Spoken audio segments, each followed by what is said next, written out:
നമ്മുടെ നാട്ടിൻ പുറത്തുനിന്ന് ലാ ഇലാഹ ഇല്ലല്ലാഹ് എന്ന് ഉറക്കെ ചൊല്ലിയിട്ട് മരിച്ചാൽ അത് ഫേസ്ബുക്കിലും യൂട്യൂബിലും വൈറലാവും, റീൽസ് വരും എന്നുള്ള കാര്യം ഷുവറാ. എന്തുകൊണ്ട്? അങ്ങനെ മരിക്കുന്ന ആളുടെ എണ്ണം അപൂർവങ്ങളിൽ അപൂർവമായി മാറിയിരിക്കുന്നു. പണ്ടങ്ങനെ അത് വൈറലാവലൊന്നുമില്ല.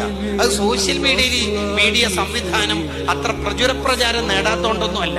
പിന്നെ എന്തേ, അന്ന് ഏകദേശം ആളും മരിക്കല് ലാ ഇലാഹ ഇല്ലല്ലാഹ് എല്ലീറ്റോ അല്ലാഹ് എന്ന് ഉരുവിട്ടിട്ടൊക്കെ തന്നെയാണ് മരിക്കാറ്.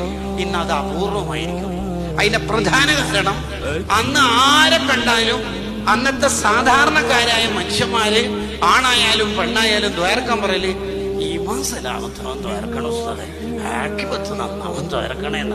അന്നത്തെ ദുആഇന്റെ റിക്വസ്റ്റ് ഏറെക്കുറെ കൂടുതൽ പേപ്പറിൽ വായിക്കുമ്പോൾ 1001 രൂപ സംഭാവന ഈമാനോട് മരിച്ചു കിട്ടാൻ, 2000 രൂപ സംഭാവന ഈമാൻ സലാമത്താവാൻ, ഇങ്ങനെ ഉണ്ടാവല്ലോ.